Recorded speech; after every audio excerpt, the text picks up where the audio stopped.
முதல்ல ரெஜிஸ்ட்ரேஷனை முடி.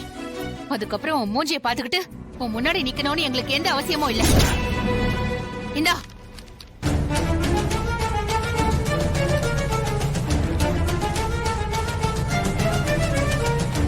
அண்ணன்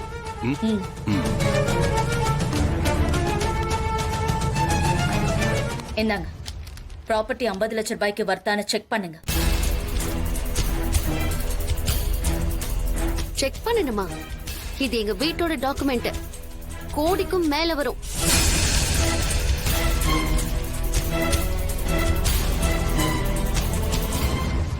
தாராளமா ரெஜிஸ்டர் பண்ணலாம் மேடம். வாங்க, ஃபார்மாலிட்டிஸ்லாம் முடிச்சிடலாம். வாங்க.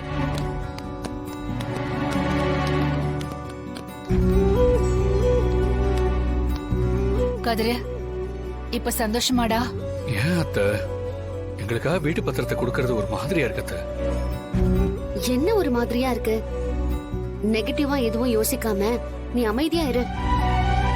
நீ என் மருமக மட்டும் இல்லடா, இந்த கையால நான் உன்னை வளர்த்திருக்கேன். நீ எதுவும் யோசிக்காத, தைரியமா இரு. இல்ல அத்த, நீ சும்மா இருடா. உனக்கு உன்னோட பலம் தெரியல. இந்த டாக்குமெண்ட் கொடுத்து ரெஸ்டாரண்ட் வாங்கி கொடுத்தா அத நல்லபடியா உன்னால நடத்த முடியும்ல? முடியும். அப்புறம் என்னடா, அமைதியா இரு. விக்கிறவங்க இதுல கையெழுத்து போடுங்க. கொஞ்ச நில்லு. என்ன நீ மட்டும் கையெழுத்து போடுற? இது எங்க குடும்ப சொத்து. தெரியும். இத வைக்கிறதுக்கு எனக்கு உரிமை இருக்கு. என் வீட்ல யாரும் எனக்கு மறுப்பு சொல்ல மாட்டாங்க. ஆனா குடும்ப தலைவரா இதுல உன் புருஷன் ரகுராம் தான் கையெழுத்து போடணும். அப்பதான் நான் ஒத்துப்பேன். உனக்கு தேவை என்ன? சொத்து பத்திரம் தானே, அதான் குடுக்கறோம்ல. அப்புறம் என்ன? அவர் எதுக்கு கையெழுத்து போடணுங்கிற? நாளை பின்ன அவர் வந்து எனக்கே தெரியாம என் மனைவி பத்திரத்தை கொடுத்துட்டான்னு சொன்னா என்ன பேசுற நீ? பெரியப்பாவுக்கு தெரியாம பெரியம்மா டாக்குமெண்ட் எடுத்துட்டு வருவாங்களா? ரகுராம் எவ்வளவு பெரிய ஆளா இருந்தாலும் ஆனா சட்டத்துக்கு முன்னாடி எல்லாரும் சம்மந்தம். அவர் கையெழுத்து இல்லாம இந்த டாக்குமெண்ட் ரெஜிஸ்டர் பண்ண மாட்டேன். ஏன் புவனேஸ்வரி இப்படி பிரச்சனை மேல பிரச்சனை பண்ணிக்கிட்டே இருக்க? வீட்ல இருந்து ரெஜிஸ்டர் ஆபீஸ் வரைக்கும் டாக்குமெண்டோட வந்து உன் மருமகனுக்கு ஹெல்ப் பண்ணணும்னு நினைக்கிறேன். உன் பாசத்தை நான் மதிக்கிறேன். ஆனா அது முறையா நடக்கணும். உன் கையெழுத்துக்கு எந்த வேல்யூவும் இல்ல. ஏன்னா நீ எல்லாம் ஒரு ஆளே இல்ல. இங்க பாரு, பெரியம்மாவை ஏதாவது சொன்ன நடக்கிறதே வேற. இப்போ ரகுராம் வராம இங்க எதுவுமே நடக்காது. அண்ணே, நம்ம போலாம். அங்க வீட்டு பத்திரத்தை கொடுத்ததே எனக்கு பெரிய இன்ப அதிர்ச்சியா இருக்கு. அவரே நேர்ல வந்து பத்திரத்துல கையெழுத்து போட்டதை என்னால நம்பவே முடியல.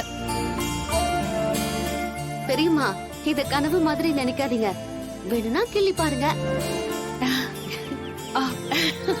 ஆமா, உண்மைதான். தனா, பாத்தியா? அப்பா உன்னை வீட்டுக்கு கோப்பலன்னு எவ்வளவு வருத்தப்பட்டிருப்ப. இப்ப பாத்தியா அப்பா உங்களுக்காக எவ்வளவு பெரிய விஷயத்த பண்ணிருக்காருன்னு? என் வாழ்க்கையில நான் இவ்வளவு போராடுறதே மாமா கிட்ட இருந்து ஒரு பாராட்டு வாங்கணுங்கிறதுக்கு தான். எங்கேயோ இருந்த என்ன கூட்டிட்டு வந்து இந்த இடம் வரைக்கும் கொண்டு வந்து விட்டுருக்காரு. நான் எப்படி இருக்கணும்னு அவர் ஆசைப்படுறாரோ அதை சாதிக்காம எப்படி அதை விடுவேன்? வெறும் கல்லா இருந்த என்ன சிலையாக்குனதே அவர் தான். அவர் வர்ற வரைக்கும் இந்த ஹோட்டலை சக்சஸ்ஃபுல்லா எப்படி நடத்த போறோங்கிற பயம் எனக்குள்ள இருந்துச்சு. என்னை அவமானப்படுத்தி மாமா வந்து கையெழுத்து போட்டாதான் ரெஜிஸ்டர் பண்ணுவேன்னு புவனா கிளம்பும் போது அங்க சிங்கம் மாதிரி வந்து நின்று கையெழுத்து போட்டாரு. என் பயத்தை நம்பிக்கையா மாத்திட்டு போயிருக்காரு. என்னோட மொத்த உழைப்பையும் நேரத்தையும் போட்டு இந்த ரெஸ்டாரண்ட்டை சக்சஸ்ஃபுல்லா நடத்தி காட்டுவேன். நல்லா சம்பாதிப்பேன்.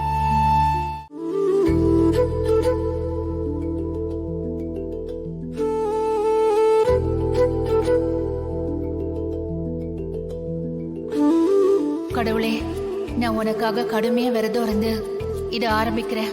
அம்மா குழந்தை சிலைய நல்ல விதமா நான் செஞ்சிருவேன்.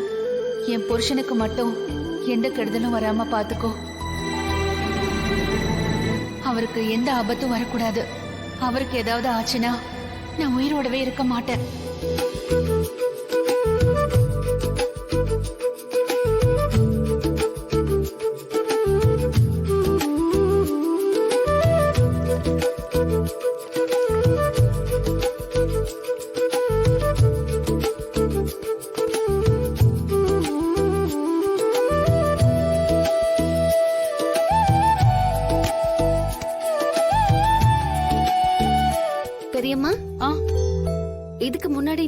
மாதிரி சிலை பண்ணிருக்கீங்களா? ஓ பண்ணிருக்கேன். நான் பார்த்ததே இல்லையே. ஆ, சின்ன வயசுல பண்ணிருக்கேன். வருஷா வருஷம் விநாயகர் சதுர்த்திக்கு நாங்க பிள்ளையார் சிலைய வெளியே வாங்க மாட்டோம், நாங்களே தான் செய்வோம். வெளியே வாங்கிட்டு வர சிலையை விட உன் கையால செய்யற சிலை தான் ரொம்ப தெய்வீகமா இருக்கும்னு அப்பா சொல்லுவாரு.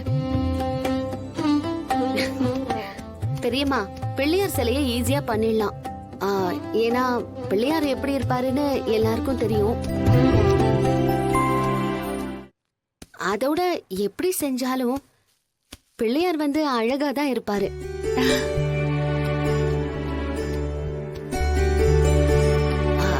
ஆனா இப்போ இந்த அம்மா குழந்தை சிலைய எப்படி செய்ய போறீங்கன்னு தான் யோசிக்கிறேன். மனசுல தெய்வத்தை நினைச்சுக்கிட்டு பண்ணா கண்டிப்பா நல்லா வரும்.